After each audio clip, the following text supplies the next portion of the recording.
El tráfico de fármacos falsos es un problema de gran magnitud. Mueve miles de millones de dólares. Tenía una expresión de pánico y estaba vomitando sangre en el fregadero.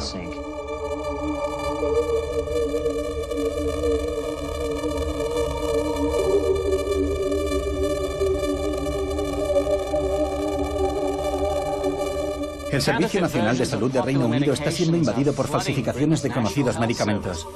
Sufrió un fallo renal grave, pero sobrevivió. El jarabe tóxico para la tos mató a cientos de personas. Tuvimos un caso importante en Estados Unidos con la heparina. Dicho fármaco mató a más de 100 personas hospitalizadas. Esta historia puede parecer muy difícil de creer. Es la historia del negocio ilegal de los medicamentos falsificados.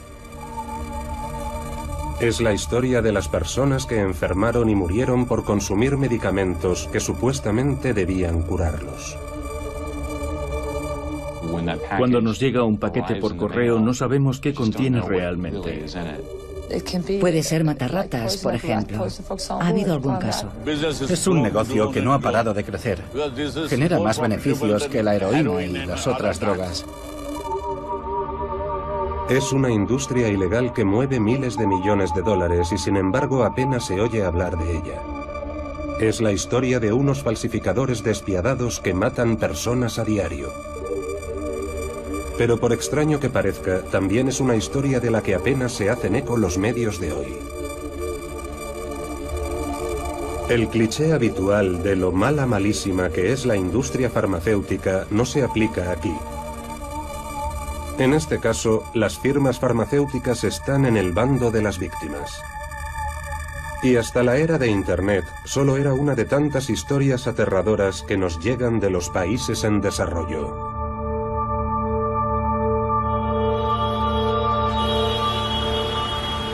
Millones de personas se han visto afectadas por los falsos medicamentos, y todos los años mueren cientos de miles de personas por culpa de ellos.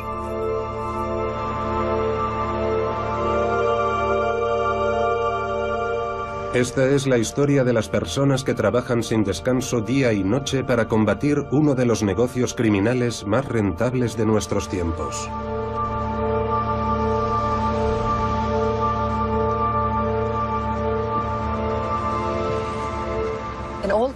En todos los países, la gente compra medicamentos por Internet.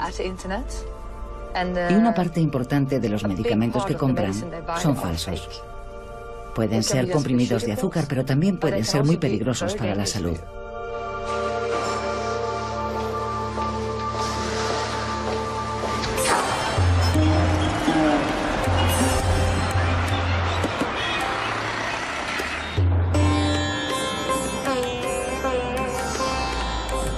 He sido detective durante 30 años.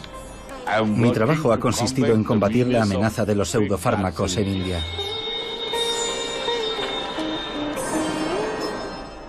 Llevo a cabo entre 8 y 10 redadas cada año. Los fabricantes de medicamentos falsos son asesinos. Son peores que asesinos. Porque cuando alguien intenta asesinarte, lo sabes porque lo tienes delante.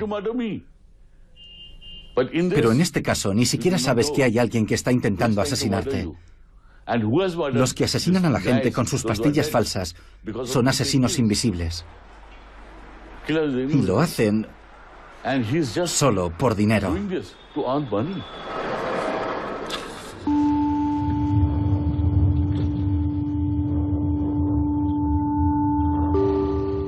Soy un agente especial del Departamento de Investigaciones Criminales de la Administración de Alimentos y Medicamentos. Coordino un equipo de élite de agentes especializados en el cibercrimen y cuya principal tarea es investigar las redes de tráfico de fármacos por Internet. A menudo decimos en broma que esto es como beber de una manguera de bomberos por toda la cantidad de información que nos llega sobre tantas redes de tráfico ilegal de fármacos online. A veces puede ser abrumador.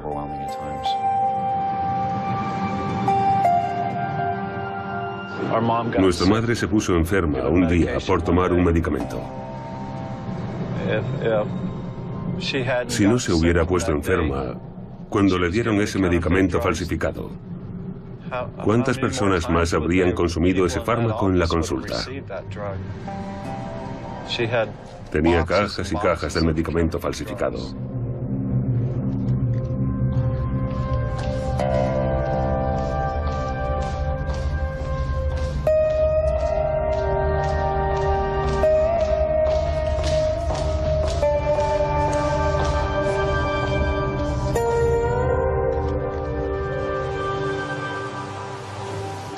La gente me pregunta a menudo, ¿quién compra en Internet? ¿Quiénes son? Deben ser delincuentes, ¿no? Pero no, es gente normal.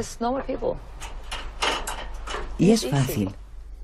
Pero es una apuesta, diría yo.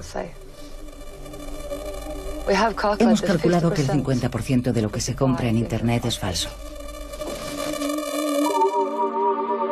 Hay distintas estadísticas sobre el número de víctimas mortales de los fármacos falsificados. La Interpol calcula que cada año mueren entre 100.000 y 1 millón de personas.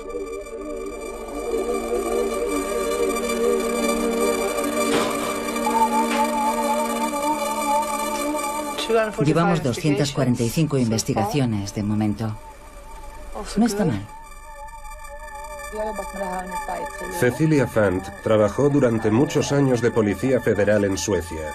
Se especializó en las drogas y los medicamentos ilícitos. Hace unos años, la Interpol la fichó para coordinar la lucha global contra los medicamentos falsificados. Si te fijas en las páginas web, parecen muy profesionales. Tienen fotos de médicos y enfermeras y te dices que deben de ser medicamentos hechos en laboratorio. Pero detrás de todo esto puede haber un garaje, un lugar sucio. Para que la pastilla dé el pego, pueden meterle de todo. Puede ser matarratas, por ejemplo. Ha habido casos. Y toda clase de abrillantadores, porque las pastillas tienen que tener un aspecto lustroso. Están recubiertas de una capa especial que puede ser cualquier cosa.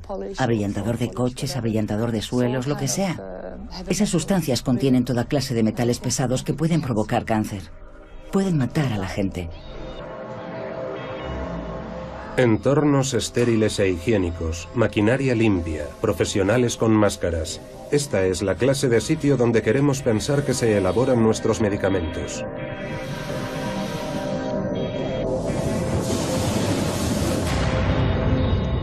Pero ¿y si las pastillas que pensamos que nos van a curar provinieran de un sitio como este? Puede ser en cualquier parte. Este laboratorio, por ejemplo, lo encontramos en Suecia.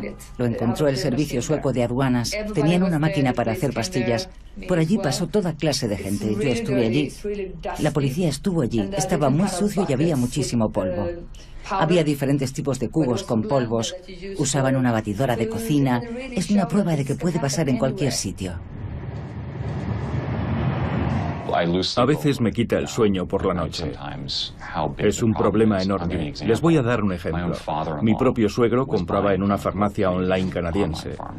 Mi hermana decía que le parecía bien comprar en este tipo de sitios online. En Estados Unidos, la mayoría de la gente cree que si entra en una web con una hoja de arte, donde el personal es canadiense o se hace pasar por canadiense, los medicamentos vienen realmente de Canadá. En la mayoría de los casos, no es así. Aunque las víctimas de los pseudomedicamentos se cifran en millones, nos ha costado mucho encontrar a alguien que estuviera dispuesto a hablar frente a una cámara. Cuando estás enfermo no sospechas que el medicamento que tomas para curarte va a empeorar tu estado, hasta que una paciente se envenenó. Unos agentes especiales llevaron a cabo una redada en una consulta médica de Arizona. La vida de 2 hermanos cambió drásticamente. Este caso está relacionado con la falsificación de un medicamento para el cáncer, el Avastin. En realidad, el caso empezó con una víctima, una mujer llamada Betty Hunter. Fue a una clínica oncológica y tuvo una reacción adversa al Avastin. Y entonces descubrimos que no era Avastin. En la etiqueta ponía Altuzan, que es la versión turca. Pero descubrimos que no contenía el ingrediente farmacológico activo, contenía solo agua de grifo y moho.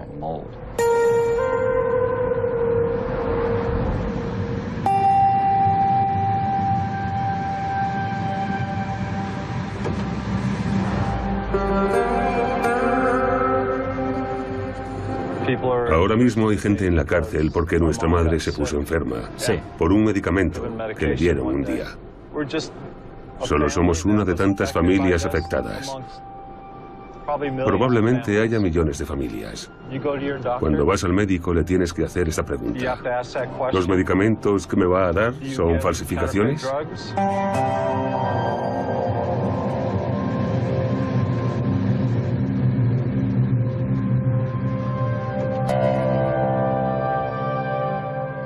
Enséñame los cadáveres. Es algo que no paran de decirme. Si de verdad las farmacias online son un problema tan importante, enséñame los cadáveres, Dan. Y yo pregunto, ¿qué cadáveres? Por lo general la gente no tiene una muerte fulminante cuando toma un fármaco que no posee el efecto terapéutico deseado. ¿Acaso no hemos aprendido nada de la historia? ¿De tantos años de experiencia de la sanidad pública? Esta es Betty Hunter. Betty padecía un cáncer de pulmón. La señora Hunter acudió a una clínica de hematología y oncología en Chandler, Arizona, para recibir una infusión intravenosa de lo que creía que sería Avastin, un fármaco que ya había consumido con anterioridad. Poco después, la señora Hunter empezó a temblar y a tener fiebre y náuseas. La enfermera anotó en su diario: la paciente está muy agitada, le tiemblan las manos y tiene la cara congestionada. He informado a la doctora y detenido la infusión. Me llamo David Lehan y él es mi hermano Chris. Nuestra madre falleció. La mayor parte de los fármacos contra el cáncer que recibió eran auténticos. Sin embargo, la Administración de Alimentos y Medicamentos nos informó de que había sido víctima de unas sustancias estupefacientes falsificadas. De unos fármacos falsificados. Gracias. Esta es la casa de nuestra familia. Nuestros padres la construyeron con la ayuda de unos amigos hace 44 años o así. Y todavía es propiedad de la familia. Nuestro padrastro Paul Hunter sigue viviendo aquí. ¿Qué hay, Paul? Era mi cumpleaños y mi madre me dio una cajita y la abrí. Estábamos en febrero. Eran fotos mías de cuando era un bebé. Me di cuenta de que algo iba mal. Fue en ese momento cuando nos dio la noticia de que le habían diagnosticado un cáncer de pulmón. Nuestra madre había estado investigando y oyó cosas buenas sobre esta doctora. Decidió que iría a su consulta para seguir el tratamiento. Ellos se mostraron muy optimistas porque su cáncer no había llegado a extenderse. Así que nosotros también éramos optimistas. Entonces le recomendaron Avastin, que supuestamente era el fármaco ideal para combatir ese tipo de cáncer.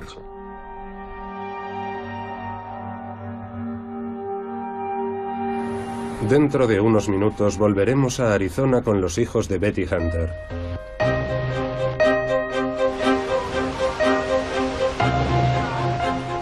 La Interpol nos ha autorizado a filmar dentro de su fortaleza, el centro de mando de su cuartel general en Lyon, Francia.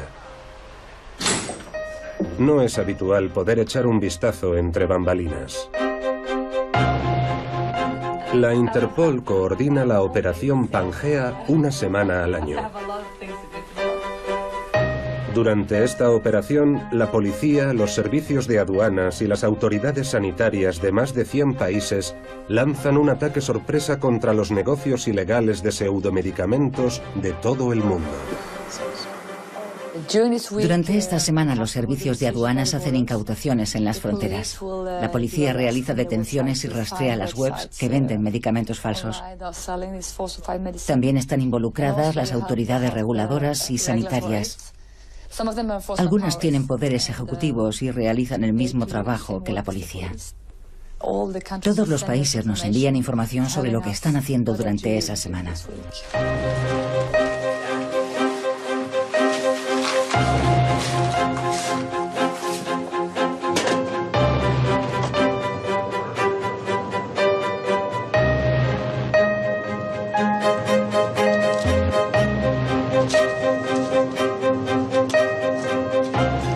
Tenemos a mi equipo de operaciones de la Unidad de Crímenes Farmacéuticos, luego a un representante de la Organización Inglesa de la Salud, a alguien de la Administración de Alimentos y Medicamentos de Estados Unidos, y tenemos los servicios de aduanas, por supuesto. También tenemos a una agente de la Agencia Sanitaria de Singapur y al Europol. Todo lo que hacemos durante esta semana entre la policía, el servicio de aduanas y las autoridades sanitarias está encaminado a proteger la vida de las personas. Estas son solo las cifras de la operación Pangea del año pasado. Pero estos resultados tan escalofriantes no son más que la punta del iceberg de un negocio que mueve muchos miles de millones de dólares. Si entras en una web para comprar antibióticos, por la razón que sea, o entras en una de esas webs que ofrecen Viagra o Cialis, deberías plantearte si es una web con todas las de la ley. Esta página, por ejemplo, vende antibióticos. Cada vez que compras algo, te dan unas pastillas de regalo. ¿Te acuerdas de estos tipos? Sí. ¿Sabes esos que te mandé? Sí, claro. ¿Los de las islas tropicales? Sí, estos. Pues seguro que os interesarán en Estados Unidos, ¿no? Desde luego. No paran de salir los mismos nombres. Tenemos una lista de varias webs que hemos identificado y que están asociadas con ellos. Pero no he visto ninguna cuenta bancaria. ¿No tenemos más datos? No identificaron expresamente las cuentas bancarias, pero sí mencionaron que tienen unas cuentas vale. en Estados Unidos. Es un dato del que no disponíamos antes. ¿Por qué tenemos que difuminar a Brian? Pues porque Brian es un buen agente y quiero que pueda seguir trabajando para nosotros. Su actividad diaria como agente encubierto es muy parecida a la mía. Hay que proteger su identidad por seguridad, la suya y la de su familia. Por lo general, al menos en mi experiencia, cuando un sospechoso se entera de que eres un agente infiltrado, no le hace ni pizca de gracia. Así que el trabajo de agente encubierto tiene sus riesgos, y saber que Brian, o quien sea, está corriendo esos riesgos, en fin, procuramos minimizarlos en la medida de lo posible. En la lucha contra los medicamentos falsificados, la Interpol es sumamente importante. No sé lo que haría sin Cecilia y Aline y toda su unidad. Son los que nos coordinan a todos los demás, los que se aseguran de que sea un esfuerzo global.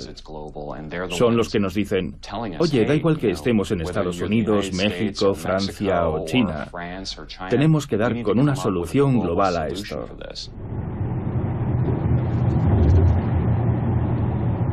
En una investigación reciente, los clientes eran de Estados Unidos.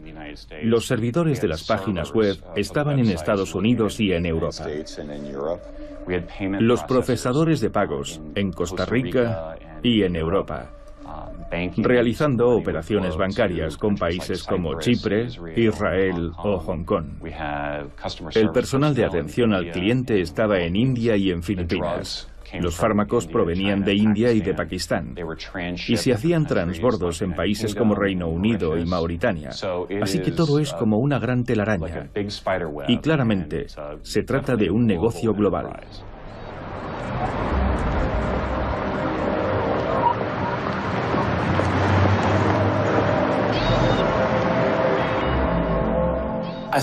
Creo que lo peor que podría pasarle a la industria farmacéutica sería que los consumidores dejaran de confiar en los medicamentos que se venden en las farmacias.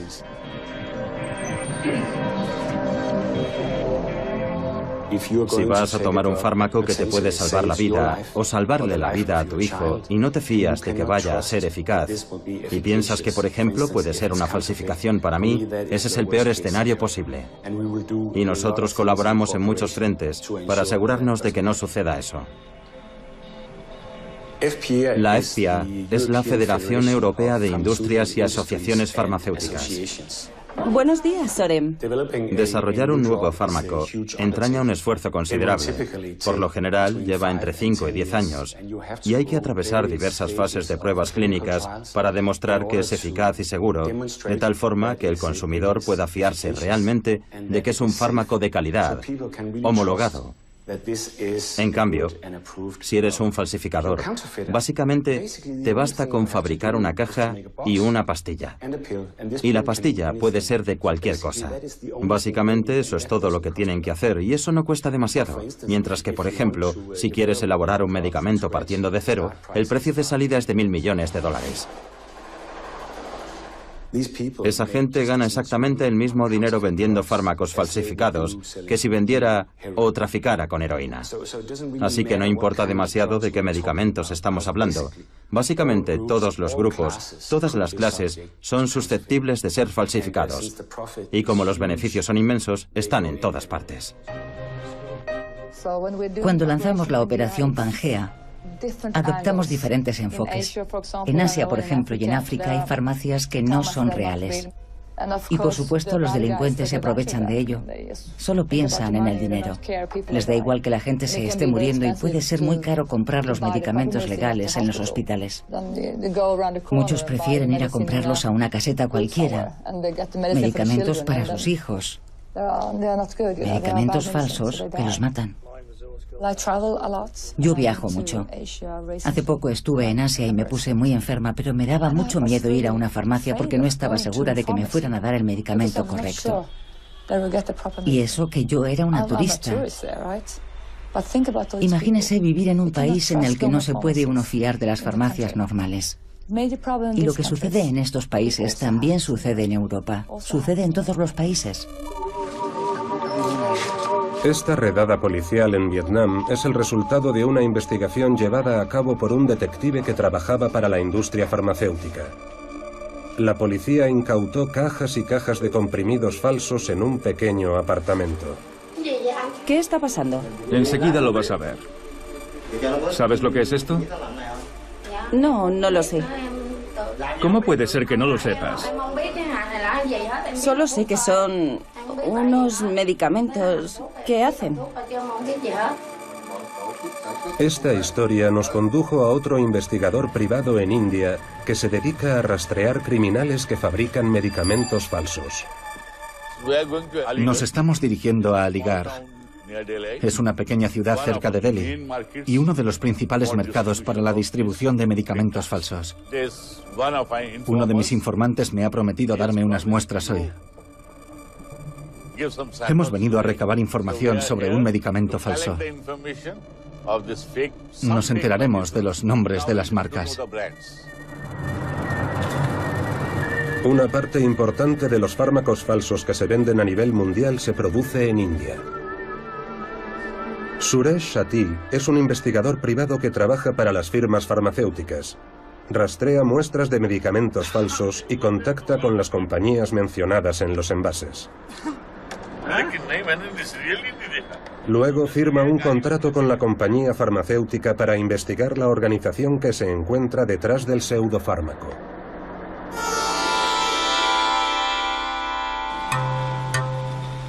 Llegamos a uno de los mayores mercados de medicamentos al por mayor de India. Cuando Suresh se apea del coche para reunirse con sus informantes, me da instrucciones de quedarme en el coche y esconder la cámara. Me dice que si saco la cámara en el mercado me la van a quitar.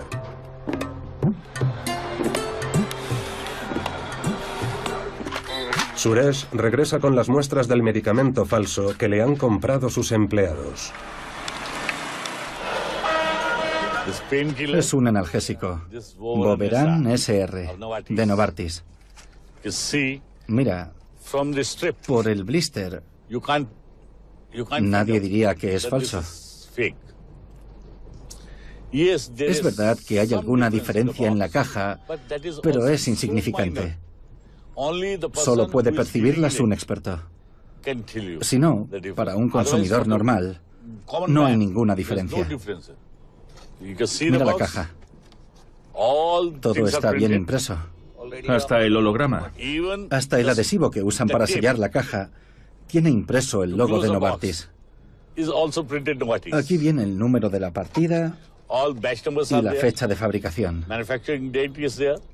Para el consumidor medio, no hay forma de saber que es falso. Ahora vamos a intentar averiguar de dónde viene y quién es el fabricante. E intentaremos emprender una acción contra el fabricante. La primera vez que vi una pastilla falsa fue en 1982. Desde entonces, he visto que la industria no ha parado de crecer. Es más rentable que la heroína y otras drogas. En los años 90 descubrimos que también se estaba exportando. Los que nos venden sus productos en nuestro país son gente conocida, que tiene sus propias marcas y sus propias fábricas.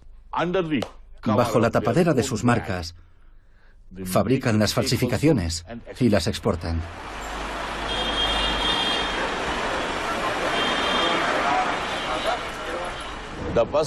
El fabricante produce la pastilla en un sitio, el embalaje en otro sitio, envasa el producto en los blisters en un tercer sitio y hace empaquetar el material en un cuarto sitio. Para cuando organizan la redada, muchas veces el material ha cambiado de manos. Tienes que ir a otra jurisdicción y a otra comisaría. Para cuando te organizas allí, el material se ha movido a un tercer lugar. Y penetrar en esos círculos y obtener información del modus operandi diario de esa gente es muy peligroso. Puedes tener a un agente infiltrado en uno de esos lugares, pero te quedas sin tener información del segundo lugar. Tus 6 meses de duro trabajo no han servido para nada.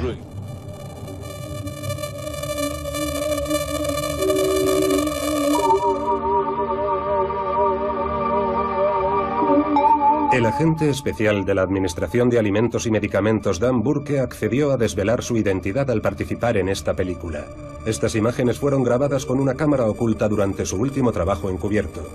Junto a 2 compañeros ha tendido una trampa a un hombre de negocios chino que comercia con un fármaco falso contra el sobrepeso. ¿Quieres hablar ahora? Sí, vale. Espera que cojo esto. Siéntate por allí. El de la camisa hawaiana verde es el agente especial Dan Burke. El sospechoso se sienta primero en la silla equivocada. Dan le pide que cambie de sitio porque teme que la cámara no capte al sospechoso.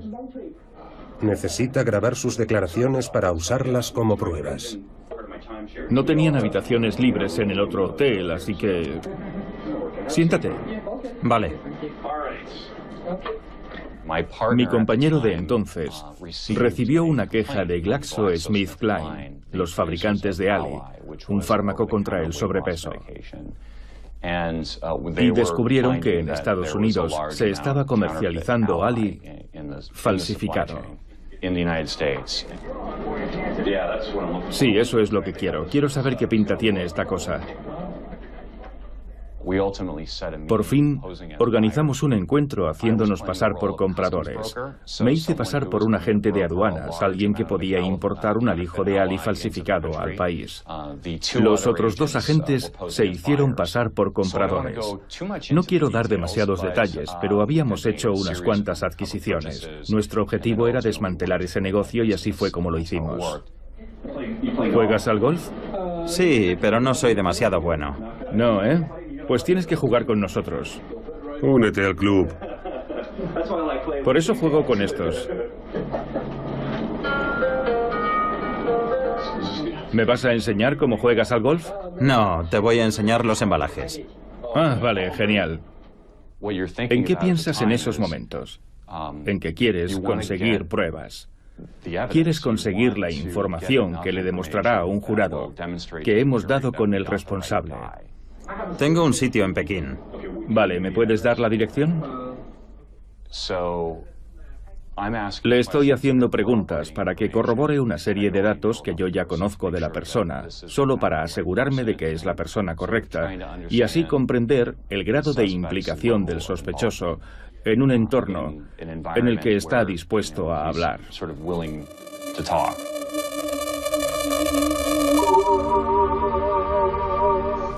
Hay quien dice, ¿realmente vale la pena? Cierras el negocio un día y al día siguiente ya está de nuevo en funcionamiento. Sí, siempre vale la pena. Tenemos que ponérselo lo más difícil posible. Cuando trabajas en la brigada antidroga, a menudo te dices, ¿para qué voy a arrestar a este tipo si lo van a soltar dentro de 1 hora? Pero quizá durante esa hora le habré salvado la vida a una persona. Pues aquí pasa lo mismo. Algunos de los medicamentos no son más que píldoras de azúcar, claro, pero muchos otros pueden ser sumamente peligrosos. Es peligroso comprar cosas online y de ahí que llevemos a cabo esta operación. Se trata de cambiar la forma de ver las cosas de la gente, sobre todo los más jóvenes, que viven su vida en Internet. Lo hacen todo online, por eso sois tan importantes para ellos. A veces hablo con chicas que me dicen, estuve hablando con un chico muy majo en Internet y quiero perder peso. Me dijo que esto funcionaba y fue muy majo conmigo. Yo les digo, no son majos. Lo que quieren es venderte algo. Para ellos, esto es un negocio. Fabrican medicamentos falsos y venden todo lo que pueden para ganar dinero. Esto es así. En muchos casos están muy organizados y ganan muchísimo dinero con esto.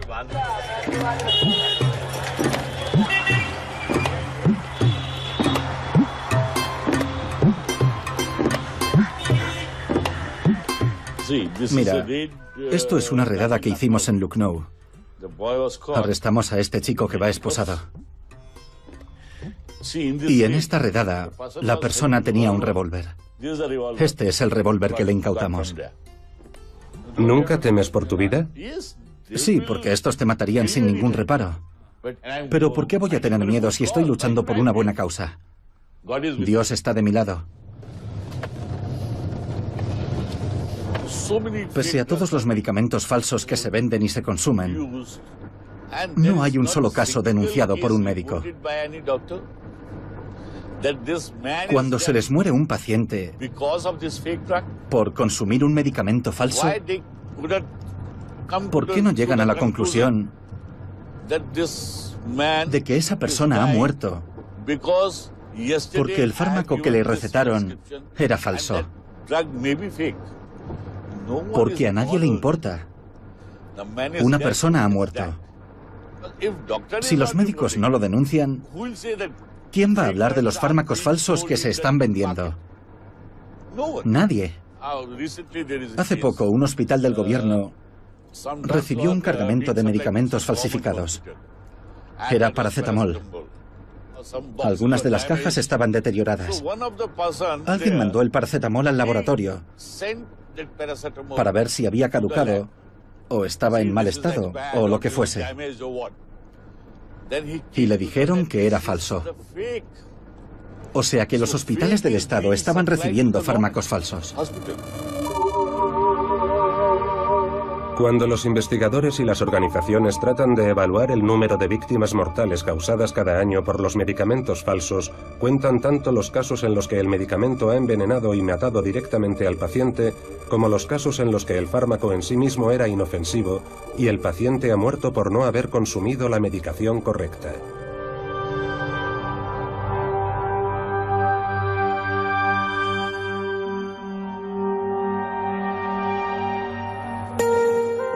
Sus escáneres estaban mejorando. Su tumor estaba encogiendo, así que en la familia pensábamos que habíamos ganado algo de tiempo. No parecía demasiado preocupante, así que siguió haciendo vida normal. Iba a las bodas y los cumpleaños. Hacía como si no estuviera enferma. Hasta que un día mi madre tuvo una reacción. Se puso mala mientras le hacían una infusión intravenosa de su medicación. Ya había recibido múltiples dosis de ese medicamento y nunca jamás había tenido problemas. Pero ese día le entraron escalofríos, tuvo vómitos, calambres y le aumentó la fiebre.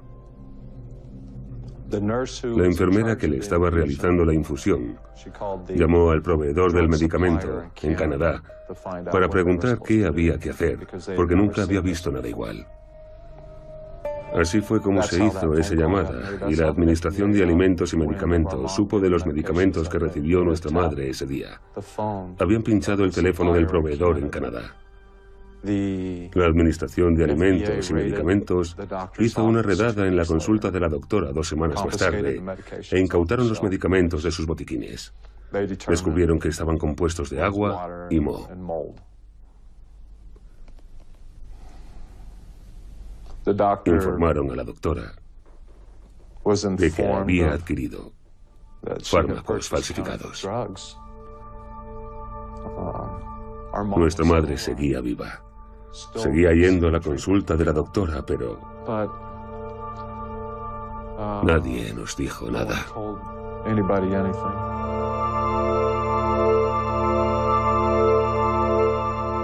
La salud de nuestra madre empezó a deteriorarse.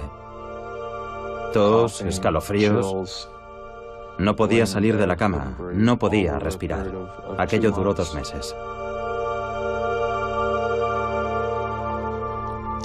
Entonces supimos que probablemente estaba en las últimas. Nos dijo que pasaba algo raro con la doctora. No sabía el qué, pero la doctora ya no la trataba como antes. Y quería encontrar otro oncólogo. Era una mañana soleada y calurosa. Le dije que iba a salir a ver qué podíamos hacer. Mientras tanto, mi hermano fue a verla. Paul la estaba sujetando al lado del fregadero. No podía respirar. Tenía una expresión de pánico y estaba vomitando sangre en el fregadero. La ventana de la cocina era su fuente de inspiración cotidiana. Le encantaba contemplar su jardín, así que tiene sentido que ocurriera precisamente allí.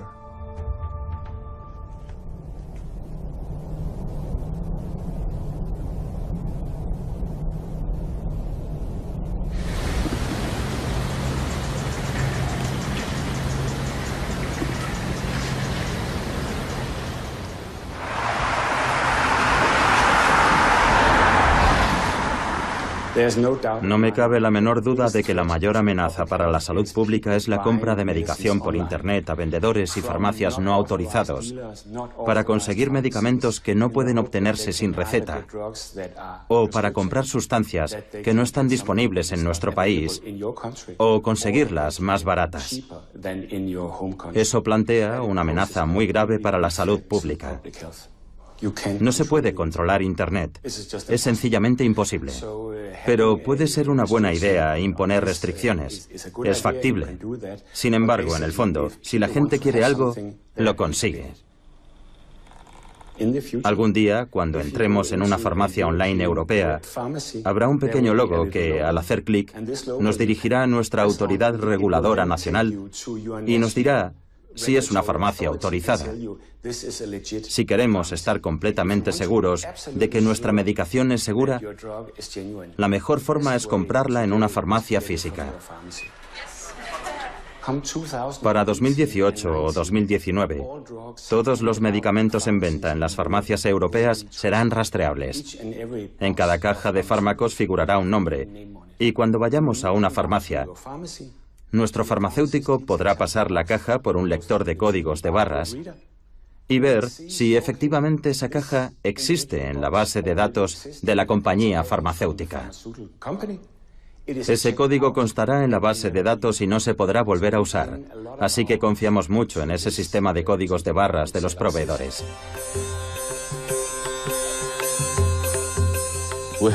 Tenemos informantes por todo el país. Cada vez que sabemos de tal o cual fábrica que está fabricando falsificaciones, intentamos infiltrar a un agente en la fábrica para averiguar el modus operandi cotidiano del jefe. Luego tenemos que averiguar la disponibilidad de la policía. Puede pasar que tal día estén fabricando la sustancia y la policía no esté disponible. Nos dicen, vaya, lo sentimos, hoy estamos ocupados, vengan mañana y tomaremos medidas. Pero mañana el producto ya no estará en la fábrica. Y luego vuelta a empezar. Esperar otro mes o el tiempo que sea hasta que volvamos a tener información. Hay que coordinar a la policía y al agente infiltrado para que actúen cuando el producto está saliendo de la máquina. Si no los coges con las manos en la masa, te dirán, yo no he sido, porque solo lo hacen un par de días cada 2 semanas. La gente compra cada vez más medicamentos por Internet, y los profesionales de la sanidad también intentan ahorrar comprando productos más baratos por Internet. En el caso de Betty Hunter, fue su propia doctora quien, sin saberlo, adquirió el fármaco falso contra el cáncer. Es irónico que los médicos puedan salirse con la suya, tras poner en peligro la vida de sus pacientes por pura codicia. Porque estamos hablando de mucho dinero, una fortuna. Creo que le dijo al primer agente con el que habló que había pagado una 10ª parte. Una 10ª parte del precio normal por el Altuzan.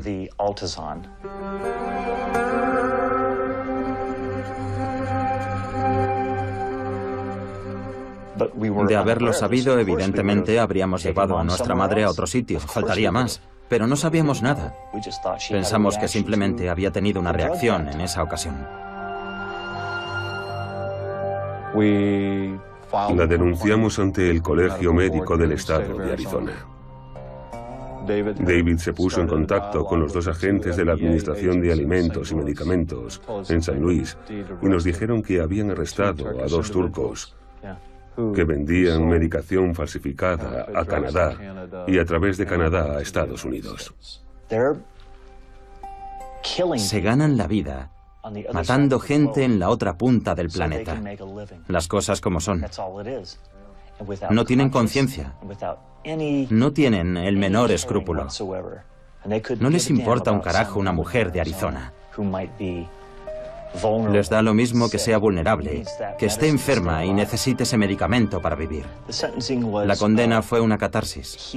Por fin, conseguimos que se hiciera justicia. Primero pensamos que nuestra madre había muerto por causas naturales. Luego descubrimos que su muerte había sido más complicada. Se habló de un envenenamiento. Así que fue un alivio ver que por fin alguien tomaba cartas en el asunto. Algo tan concreto y tangible como la imagen de esos 2 hombres esposados mientras los llevaban a la cárcel. La Administración de Alimentos y Medicamentos tendió una trampa en una habitación de hotel a los 2 productores turcos del falso medicamento contra el cáncer que hizo enfermar a Betty Hunter, igual que hizo con este traficante chino. Los falsificadores turcos fueron condenados el año pasado y sentenciados a una multa de $150.000 y a 2 años y medio de cárcel. Quiero asegurarme. ¿Alguien se puede poner malo por tomar esto? Supongo que no todo el mundo, pero nadie sabrá que esto te lo he comprado a ti, ¿verdad? Nadie. Vale, porque esto es ilegal en Estados Unidos. Y yo voy a tener que dar la cara, así que tendrías que estar dispuesto a marcar las cajas como yo te diga. Tenemos que tener un plan para marcar esas cajas por fuera, ¿vale? O sea, ¿que a ti te da lo mismo? Sí, dime lo que tengo que hacer. Tras unas 2 horas de conversación, di una señal para proceder al arresto. En cuanto a las cajas, creo que por fuera debería poner arroz. Una vez di la señal, los agentes que estaban esperando en una habitación adyacente entraron para llevar a cabo el arresto. Así que habían pasado 8 o 9 meses desde el momento en el que recibimos la queja del fabricante. O sea que fue una investigación relativamente rápida. Algunas van rápido, otras tardan años en desarrollarse.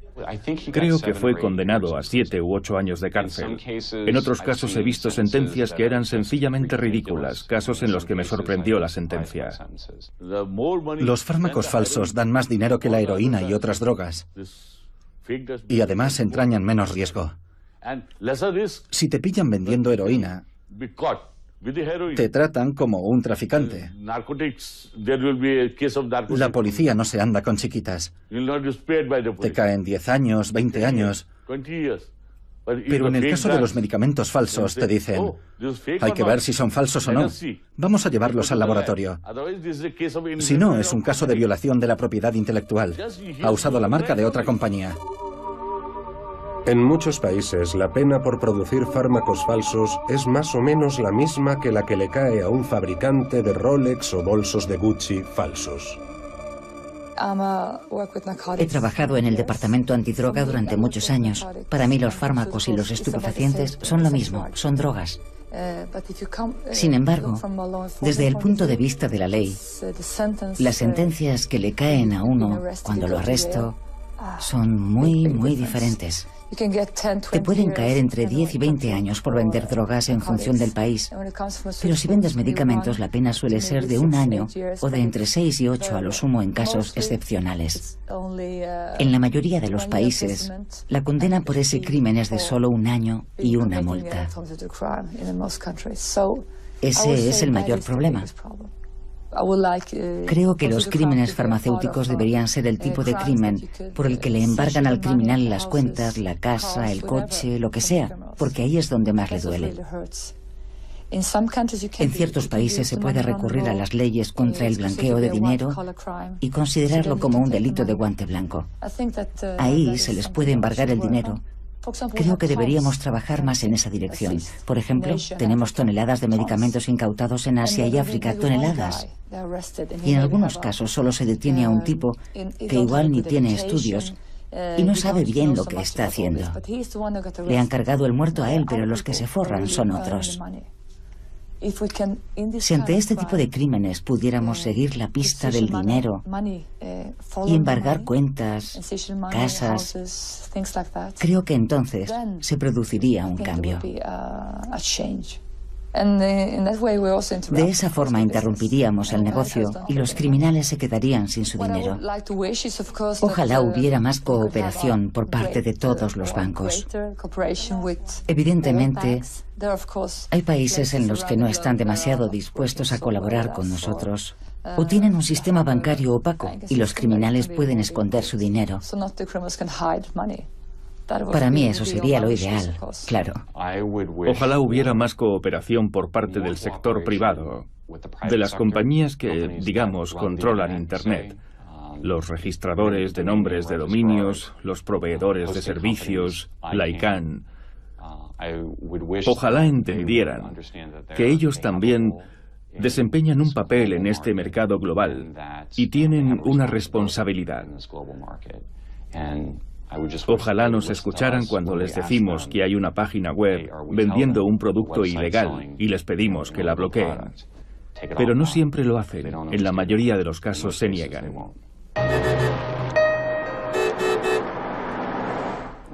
En India nadie quiere invertir dinero en esta lucha. Ni siquiera las compañías. He realizado un montón de redadas y todo el mundo me lo agradecía. Glaxo me lo agradecía, Pfizer me lo agradecía, Abbott me lo agradecía. Pero a veces pienso que estas compañías solo están interesadas porque están usando sus marcas. Si su marca no está en juego, no les importa. Solo les preocupa su marca. No el que haya un fármaco falso en el mercado que pueda matar a alguien. Solo hay entre 8 y 10 intermediarios a lo sumo, que son los verdaderos peces gordos del negocio de los pseudofármacos. Y hay más de 25 compañías farmacéuticas cuyos productos están siendo falsificados. Si esas 25 compañías se pusieran de acuerdo y crearan un fondo para atrapar a esas 9 personas, sería muy sencillo. En un año o así, podríamos pararles los pies. El problema podría reducirse en un 95%. Yo conozco todos los lugares, conozco a todo el mundo. Conozco su modus operandi. Sé cómo lo hacen y dónde venden sus productos. Pero sin la ayuda de las compañías farmacéuticas, no se puede hacer. La industria farmacéutica combate el negocio de los medicamentos falsificados de distintas maneras. La mayoría de las grandes compañías invierten millones de dólares en la lucha contra las falsificaciones, pero suele ser complicado conseguir la cooperación de las empresas rivales. Cuando encuentras un depósito con un alijo de falsificaciones, suele haber toda clase de productos, de Pfizer, de Novartis, de AstraZeneca, todo el ramo. No sé si estas operaciones siempre se hacen de manera coordinada, pero sería lo ideal. Y no siempre es el caso. Todas las compañías farmacéuticas intentan rastrear y combatir los fármacos falsificados por su cuenta, pero se puede decir que podrían colaborar más. Por ejemplo, el grupo del que formo parte, la Federación Europea de Industrias y Asociaciones Farmacéuticas, consigue coordinar a todas las compañías. La operación Pangea de este año ha concluido y la presión a la que está sometido el negocio de los fármacos falsos ha vuelto a la normalidad. En muchos países, la legislación vigente es de antes de Internet. No siempre tienen la posibilidad de cerrar una web. Creo que todos los países deberían tener esa posibilidad. Las farmacias online son mucho más difíciles de regular que las farmacias normales. En cuanto cierra una web, aparece otra nueva en Internet. No pretendo regular Internet. Creo que debería regirse por el libre albedrío de la gente. Pero las farmacias online venden pastillas nocivas que matan a la gente. Y hay que regularlas.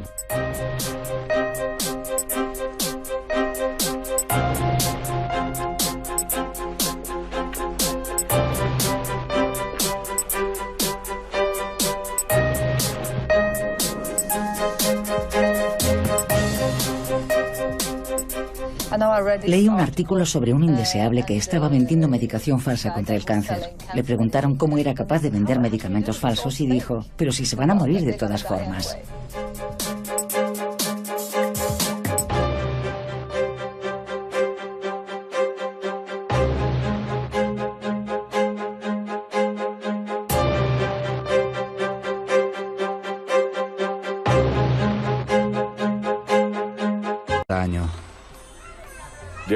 Los fabricantes de medicamentos falsos son asesinos. Son peores que asesinos. Porque cuando alguien intenta asesinarte, lo sabes porque lo tienes delante. Pero en este caso, ni siquiera sabes que hay alguien que está intentando asesinarte. Los que asesinan a la gente con sus pastillas falsas son asesinos invisibles.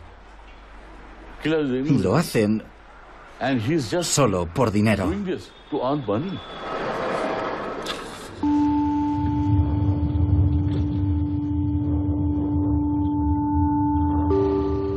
Soy un agente especial del Departamento de Investigaciones Criminales de la Administración de Alimentos y Medicamentos.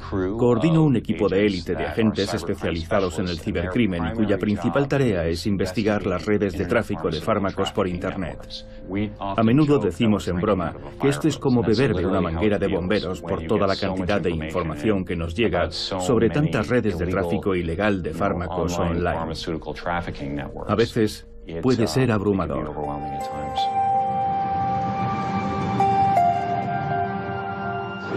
Nuestra madre se puso enferma un día por tomar un medicamento.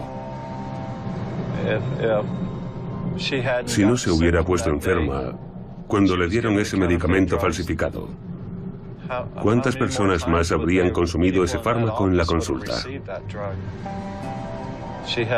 Tenía cajas y cajas del medicamento falsificado.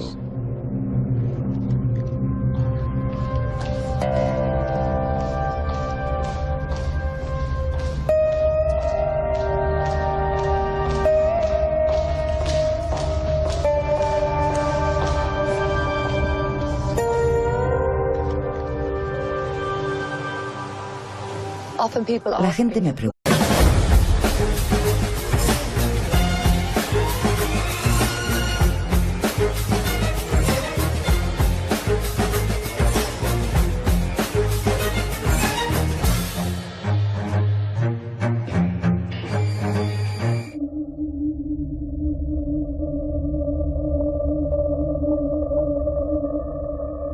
El tráfico de fármacos falsos es un problema de gran magnitud. mueve miles de millones de dólares. Tenía una expresión de pánico y estaba vomitando sangre en el fregadero.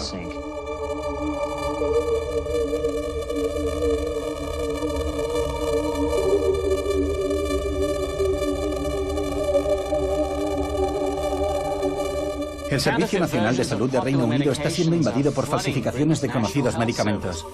Sufrió un fallo renal grave, pero sobrevivió. El jarabe tóxico para la tos mató a cientos de personas. Tuvimos un caso importante en Estados Unidos con la heparina. Dicho fármaco mató a más de 100 personas hospitalizadas.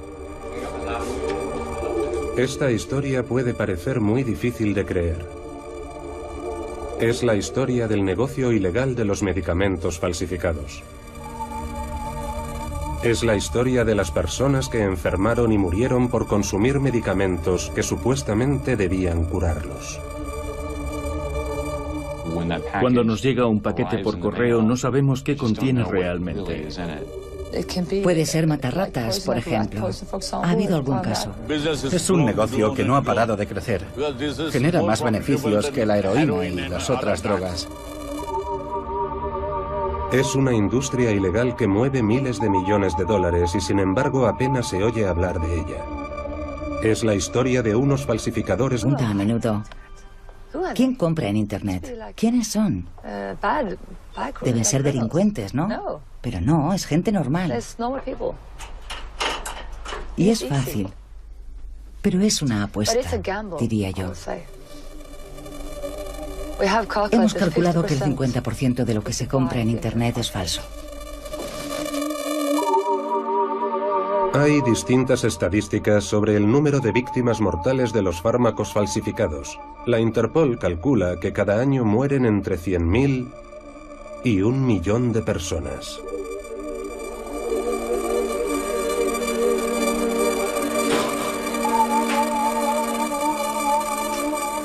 Llevamos 245 investigaciones de momento.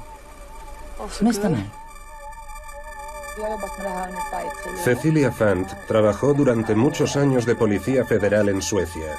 Se especializó en las drogas y los medicamentos ilícitos. Hace unos años, la Interpol la fichó para coordinar la lucha global contra los medicamentos falsificados. Si te fijas en las páginas web, parecen muy profesionales. Tienen fotos de médicos y enfermeras y te dices que deben de ser medicamentos hechos en laboratorio. Pero detrás de todo esto puede haber un garaje, un lugar sucio. Para que la pastilla dé el pego, pueden meterle de todo. Puede ser matarratas, por ejemplo. Ha habido casos. Y toda clase de abrillantadores, porque las pastillas tienen que tener un aspecto lustroso. Están recubiertas de una capa especial que puede ser cualquier cosa. Abrillantador de coches, abrillantador de suelos, lo que sea. Esas sustancias contienen toda clase de metales pesados que pueden provocar cáncer. Pueden matar a la gente.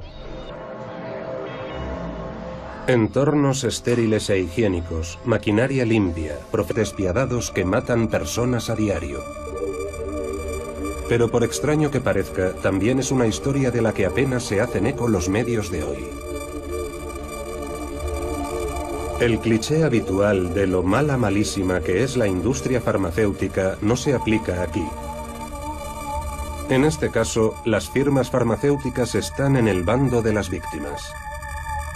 Y hasta la era de Internet, solo era una de tantas historias aterradoras que nos llegan de los países en desarrollo.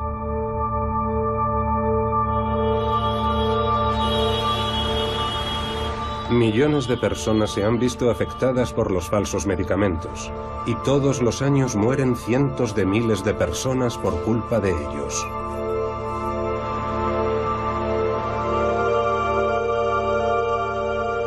Esta es la historia de las personas que trabajan sin descanso día y noche para combatir uno de los negocios criminales más rentables de nuestros tiempos.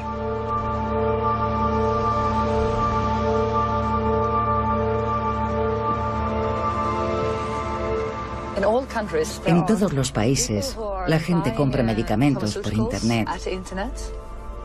Y una parte importante de los medicamentos que compran son falsos. Pueden ser comprimidos de azúcar, pero también pueden ser muy peligrosos para la salud.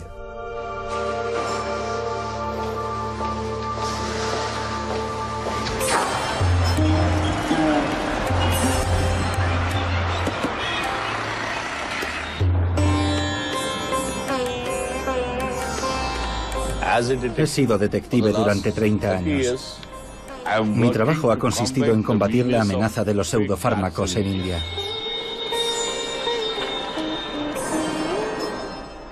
Llevo a cabo entre 8 y 10 redadas cada... Profesionales con máscaras. Esta es la clase de sitio donde queremos pensar que se elaboran nuestros medicamentos.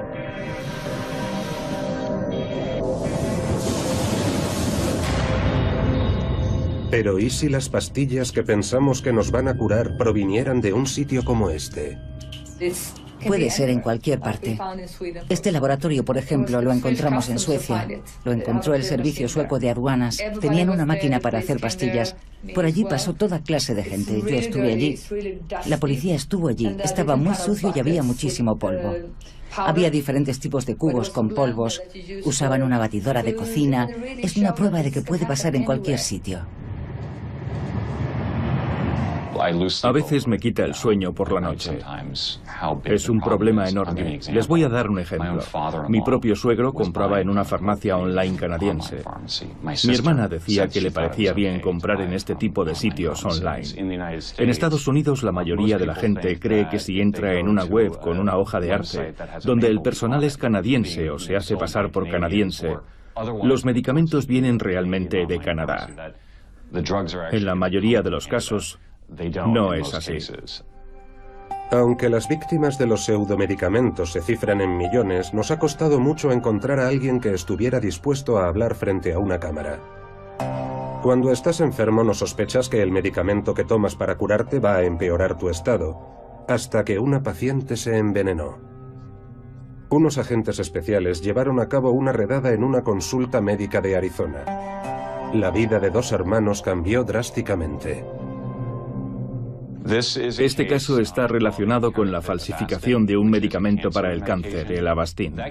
En realidad, el caso empezó con una víctima, una mujer llamada Betty Hunter. Fue a una clínica